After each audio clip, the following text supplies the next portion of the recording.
tour guide, Jazmyn. Welcome. Welcome to the Mission San Juan Capistrano. This is the north wing, which was earlier called the warehouse. Later in the early part to the 20th century, Father O'Sullivan built the first part of the school in this location. This is a millstone to crush olives. Hundreds of olive trees were located here at the mission. This building is the location where the soldiers lived.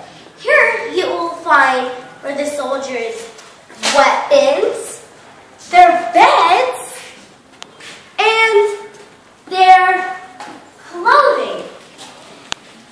There were 11 soldiers stationed here at the time.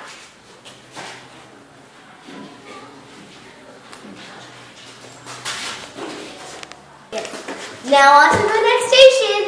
This is the kitchen or paluzera. This is where the Padres cooked their meals. They roasted their meat, grinded the grain, and tended their fires here.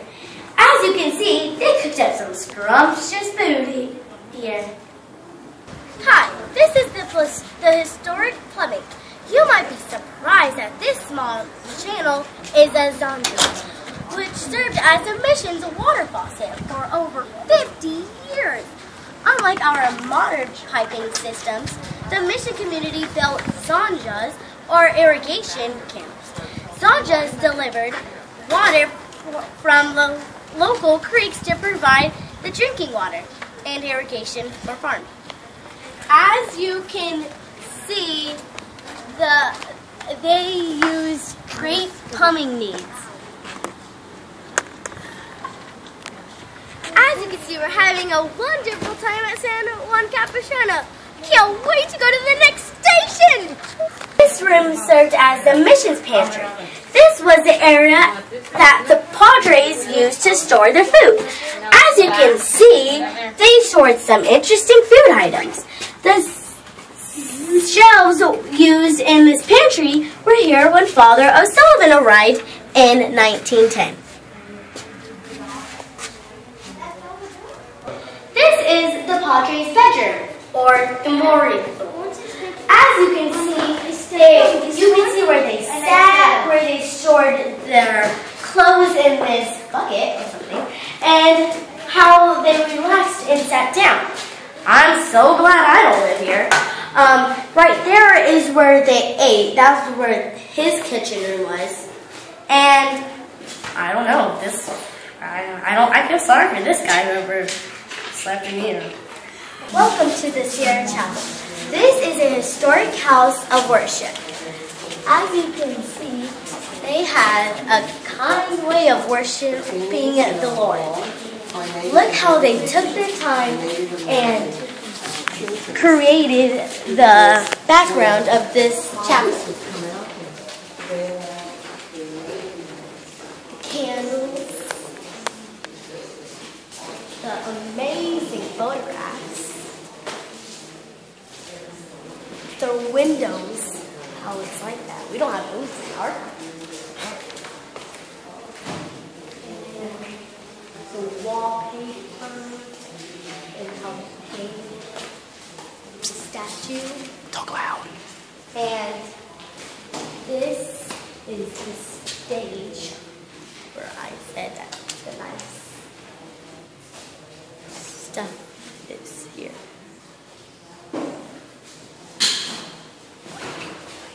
What a beautiful place. I wish my church was like this.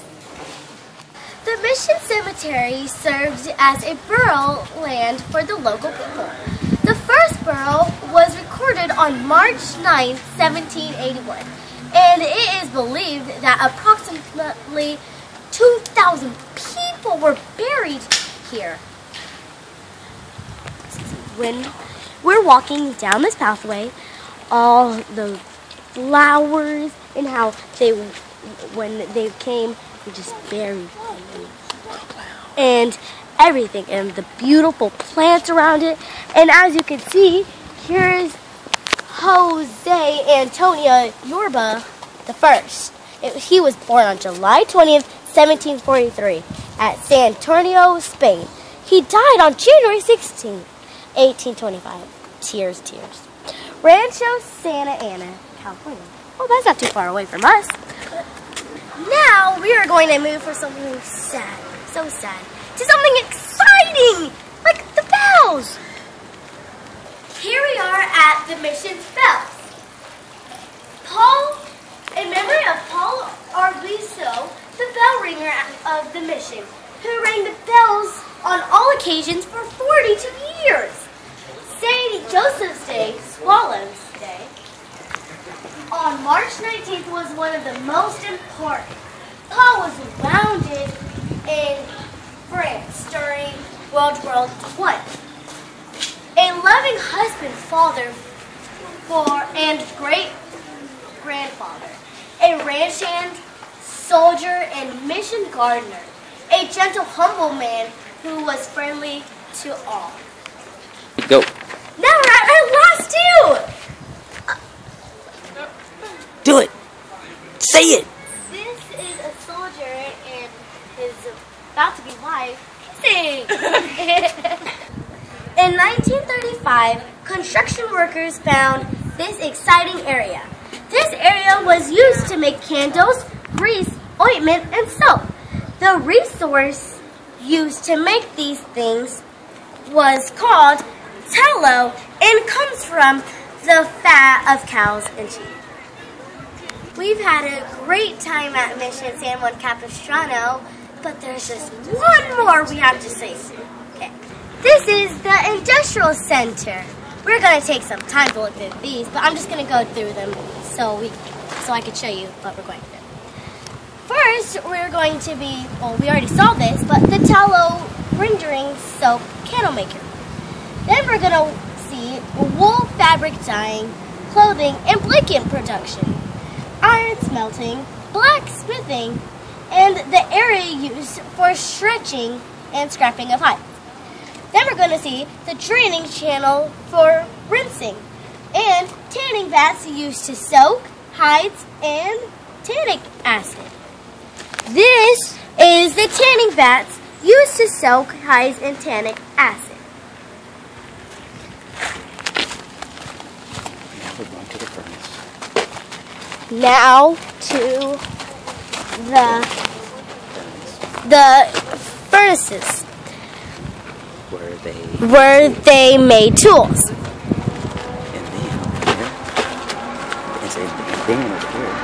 And then over here is where they stretch the hides. Where they stretch the hides. In conclusion, I've had a great time at San Juan Capistrano. I wish you could see it too, but it's been a wonderful seeing all the sights and everything. In conclusion, they had a great, wonderful things here. They were so creative and everything you can imagine. So come back to Channel 4 News and we'll hit you up later.